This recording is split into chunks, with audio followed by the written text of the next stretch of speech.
오늘 거룩하고 복된 날입니다. 예수님의 이름으로 하나님의 자녀된 여러분들을 환영합니다. 우리 사도신경으로 우리의 신앙을 고백함으로 주일 오후 예배를 시작하겠습니다. 하늘에 계신 전능하사 천지를 만드신 하나님 아버지를 내가 믿사오며 그 외아들 우리 주 예수 그리스도를 믿사오니 이는 전능으로 잉태하사 동정녀 마리아에게 나시고 본디오 빌라도에게 고난을 받으사 십자가에 못 박혀 죽으시고 장사한 지 사흘 만에 죽은 자 가운데서 다시 살아나시며 하늘에 오르사 전능하신 하나님 우편에 앉아 계시다가 저희로서 산자와 죽은 자를 심판하러 오시리라. 성령을 믿사오며 공예와 성도가 서로 교통하는 것과 죄를 사해 주시는 것과 몸이 다시 사는 것과 영원히 사는 것을 믿사옵나이다. 아멘. 살아계신 아버지 하나님, 이 세상을 살아가면서 참으로 부끄러운 모습들을 보여줄 때도 있었지만 그러나 이 시간에 예수님의 공로를 의지하여서 하나님의 보좌 앞에 담대히 나와왔습니다. 이 시간 예배 드릴 때 우리의 예배를 받아주시고 주의 크신 은혜로 성령의 충만함을 덧입혀 주옵소서.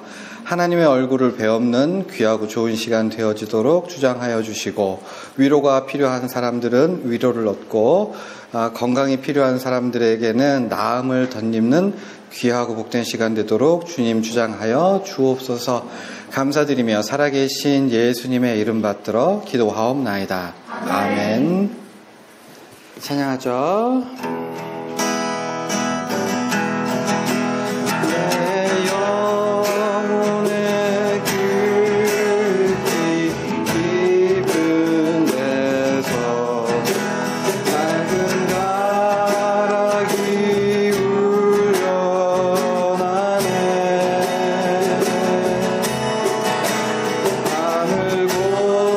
조가 언제나 흘러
말씀은 고린도전서 3장 9절 1절입니다. 제가 봉독해 올리겠습니다. 우리는 하나님의 동역자들이요 너희는 하나님의 밭이요 하나님의 집이니라. 아멘. 다음 페이지 넘겨주시겠어요? 고린도는요 지도를 놓고 보시면 이게 보시다시피 이제 동서 바다를 연결하고 있고 펠로폰네소스 반도와 그리고 그리스 본토를 남북으로 연결해 주고 있어요. 좌우, 남북 이렇게 교통의 중심지입니다. 그래서 많은 사람들이 오고 갔고 많은 물량이 오고 갔어요. 당연하게 이제 물질적인 풍요를 누리는 상류층들이 이제 자리 잡을 수 있었던 거죠. 돈이 많이 들어온다고 모든 사람이 다 잘 사는 거는 아닙니다. 거기서 빈부의 격차가 더 심해지고 부의 편중화 현상. 그러니까 이렇게 부의 편중화 현상이 일어나면 당연히 시기, 질투, 암투가 있을 수밖에 없고 돈이 오고 가면서 이전에 없었던 분쟁들이 굉장히 사이좋은 형제 자매라고 해도 물려받을 재산이 한 100억 정도가 되면 법적 분쟁을 안 하는 경우는 없다고 해요. 마찬가지로 이 고린도는 돈이 몰려들면서 이런 법적인 다툼이 그리고 내가 너보다 잘났다. 저는 훌륭한 것도 없는데 어떻게 저렇게 돈을 많이 벌었지라고 하는 어떤 경쟁 같은 것들이 많이 일어났고 또 눈먼 돈들이 많으니까 이거를 어떻게 해요? 이제 흥청망청 쓰겠죠. 그러다 보니까 향락 문화, 타락한 문화가 자리 잡게 되었는데 이러한 타락한 문화를 아주 단적으로 보여주는 게 이 고린도의 가장 유명한 신전이 아프로디테라고 하는 바람기 많은 여신의 신전이 가장 유명했는데 거기에 신전에 사제로 일하는 여자 사제가 1000명 정도 됐었던 게 물론 이제 한창 잘 나갈 텐데 1000명 정도 되는 교회의 규모를 한번 생각해 보시면 이 아프로디테 신전의 규모가 어떠한지 짐작하실 수 있는 건데요. 여성 사제는 사실상 이제 이 근동의 모든 문화가 그렇듯이 실제적으로는 이제 접대부의 역할을 했어요. 그래서 심지어 고린도 사람이 되다라는 말은 접대부가 되다, 음란한 사람이다라고 하는 말과 동의어로 일상적으로 통하는 그 정도로 이제 타락한 도시라고 할 수 있는데 바로 이 고린도에 하나님께서는 바울을 보내시고 1년 반 동안 이 고린도가 아주 이렇게 문제가 많은 도시지만 여기에 나의 백성이 많아. 너 여기서 꾹 참고 열심히 사역을 해 라고 하셨고 그래서 여러 가지 지원을 받아서 고린도에서 1년 6개월 동안 머물면서 복음을 열심히 전했고 그래서 교회가 세워진 거죠. 그래 우리 하나님께 여러분들을 부탁하며 아볼로를 세우고 이 교회를 떠나고 그리고 나머지 2차 전도 여행 그리고 3차 전도 여행을 하면서 에베소에 이르렀을 때 고린도에서 신앙생활을 아주 엉망으로 하고 있다는 소식을 들은 거예요. 그래서 이제 그 모든 소식을 듣고 이제 고린도 전서를 쓰게 됐는데 여기에 나타난 문제들은 입에도 올리기 좀 민망한 문제들이 많이 있었어요. 첫 번째는 교회 내에 파벌이 있었던 거죠.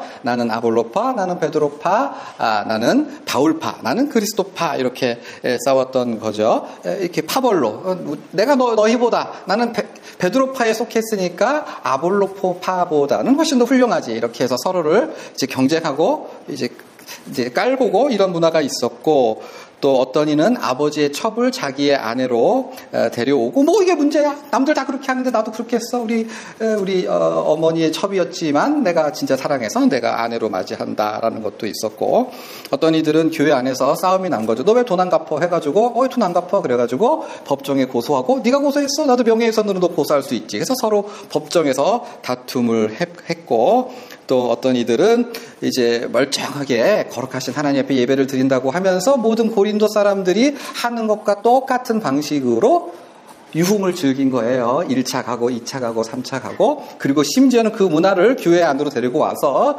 맛있는 음식과 좋은 술을 갖고 와서 가난한 사람들은 쳐다도 안 보고 아유 불쌍한 녀석들 우리는 이런 거 맛있는 거 먹지 하면서 막 먹고 심지어 예배 전에 먹어서 예배 시간에는 술이 이만큼 채가지고 행설수설하는 경우가 이 고린도 교회에 있었던 거예요. 그런데 여기서 생각하실 게 이러한 문제들은 안디옥 교회에도 없었고 예루살렘 교회에도 없었던 문제인데 특별히 이 고린도 교회 교우들이 질적으로 형편없고 못 배운 사람들이라서 나쁜 사람들이어서 수준이 떨어지기 때문에 일어난 문제냐? 그렇지는 않아요. 예루살렘은 굉장히 보수적인 도시이기 때문에 여기는 향락 문화 자체가 술집이 있어야 술을 먹죠. 그죠? 무슨 접대부들이 있어야 이렇게 유흥을 즐길 게 아닙니까? 그런데 다른 사람보다 낫다기보다는 고린도의 문화가 정제되지 않고 그 문화가 교회 안으로 들어온 거예요. 다시요. 특별히 다른 사람보다 못된 사람들이 나쁜 사람들이어서가 아니라 고린도라고 하는 그 도시의 특성이 교회 안에도 고스란히 들어왔던 거고요. 그래서 바울은 이 고린도 교우들을 향해서 오늘 본문의 말씀을 한 겁니다. 뭐라고요? 다음 페이지 넘겨주시겠어요? 똑같은 말이죠. 우리는 하나님의 동역자들이요, 너희는 하나님의 밭이요, 하나님의 집입니다. 여기에서는 똑같은 단어가 3번 쓰이고 있어요. 무슨 단어죠? 하나님의라고 하는 표현이 3번 쓰였어요. 모든 성경들이 항상 그렇듯이 이렇게 말이 반복되면 무엇을 위한 거예요? 강조를 위한 거예요. 하나님의 소유라고 하는 거를 특별히 강조하고 있는 거죠. 그러니까 사람들은 자기의 정체성을 고린도 사람들로 사는 것을 자기의 정체성으로 삼아서 교회 안에서 고린도 사람이 행동하는 방식 그대로 행동했는데, 이 바울은 뭐라고 하는 거예요? 너희의 정체성이라고 하는 것은 고린도 사람이라고 하는 것이 아니라 너희는 하나님의 소유가 됐고 하나님의 소유가 된 것으로 너희의 정체성을 삼으라고 권면하고 있는 거죠. 첫 번째, 교역자들을, 그러니까 베드로파, 게바, 아볼로 이렇게 막 나누고 있는데 이 모든 사람들을 하나로 아울러서 그들은 모두 다 그들의 정체는 뭐라고요? 하나님의 종들이다. 하나님의 일을 나누어서 분담하는 동역자들이다. 그래서 아볼로가 특별할 것도 없고 바울도 특별할 것이 없고 그들이 하나님의 종으로서 하나님의 역할을 하게 되면 우열이 있을 수 없지. 이렇게 얘기를 하고 더 나아가서 너희의 정체는 첫 번째 하나님의 밭이요, 두 번째 하나님의 집이라고 이야기를 하고 있어요. 밭이라고 하는 것은 무엇입니까? 심겨진 씨앗이 싹을 틔우고 무성하게 자라 많은 열매를 맺을 때 좋은 밭이라고 할 수 있는 거죠. 그러니까 하나님의 말씀이 우리 속에 심겨져서 그것이 들려지고 기억되고 우리의 삶에서 그 말씀이 적용되는 방식으로 너희의 정체성이 결정될 것이다 라고 이야기를 하는 거고, 너희는 하나님의 집이라고 했어요.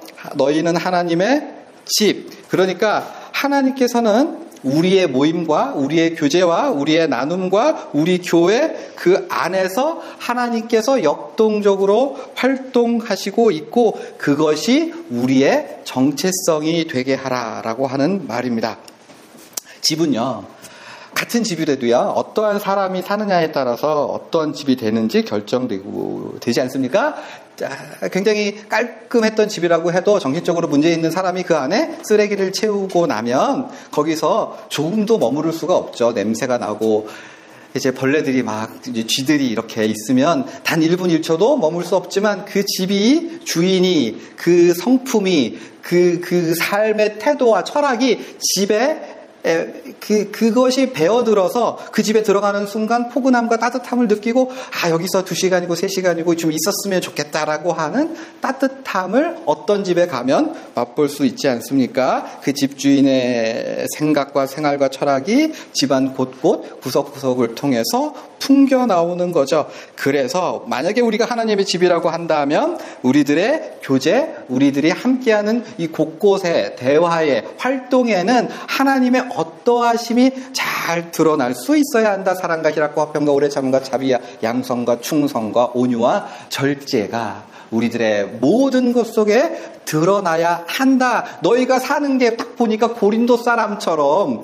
막 그런 방식으로 드러날 게 아니라 너희의 인정과 남녀와 남녀노소를 떠나서 너희를 딱 보니까 거기에 뭐가 보여? 하나님의 모습이 보여야 될 것이 아니냐라고 이야기를 하는 거예요. 너희의 정체성은 하나님의 종된 것에 있다라고 얘기를 해주고 있는 거예요. 사람은 사는 대로 생각한다는 말이 있어요. 사는 대로 생각한다. 삶이, 환경이 그 사람을 결정한다. 그 사람의 생각을 만들어간다는 겁니다. 내가 내가 속한 직장이, 단체가, 학교가, 그 신분이 내가 어떤 사람인가, 어떠한 생각을 하는가, 어떠한 가치관을 가지고 사는가를 결정한다라고 하는 거예요. 판사면 판사처럼, 의사면 의사로, 검사면 검사로, 학생이면 학생으로. 그러나 폴 브루제라고 하는 사람은 이렇게 사는 게 인간적인 삶은 아니다라고 단언하면서 아주 멋진 이야기를 했어요. 사람이란 무릇 사는 대로 생각할 것이 아니라 생각하는 바에 따라 살아야 한다라고 얘기를 하고 있어요. 실상 이제 원전에는 네가 만약에 생각하는 대로 살지 않으면, 뭐라고요?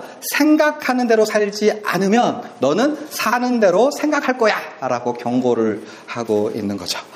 사랑하는 여러분, 설교를 정리합니다. 고린도 교회의 문제가 뭐예요? 교회 사람들이 고린도 사람으로 살아가는 방식을 따라 생각하고 그것을 교회 안으로 가져와서 그 고린도 사람으로서 정체성을 놓지 않고 신앙생활을 했기 때문에 이 모든 문제가 생겨났습니다. 그래서 바울은 우리가 하나님의 소유된 하나님의 백성이라는 정체성을 기준으로 살라고 명령합니다. 너의 환경이, 너의 삶이 너를 결정하게 하지 말고 네가 하나님의 백성이라고 하는 것이 네 생각과 행동과 일상이 되도록 하라.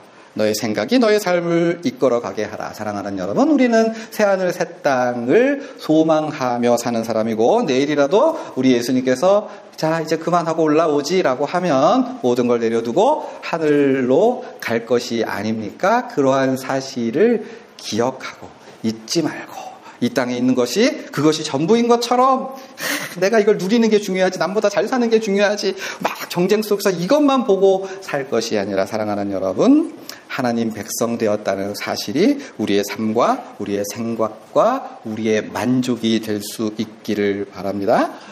우리는 하나님의 백성이고 하나님 백성 되었다는 사실이 우리의 생각을 결정하고 그 생각이 우리의 일상을 통해 드러날 수 있기를 바랍니다. 기도하시죠.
살아계신 아버지 하나님, 일상 속에서 정신없이 살다가 문득 기도의 자리에 서게 되면 별것 아닌 것 때문에 너무 속상해한 것이 있었고, 참으로 중요하고 의미 있는 것인데, 마땅히 해야 될 것인데 우리가 놓친 것이 있었음을 고백하게 됩니다.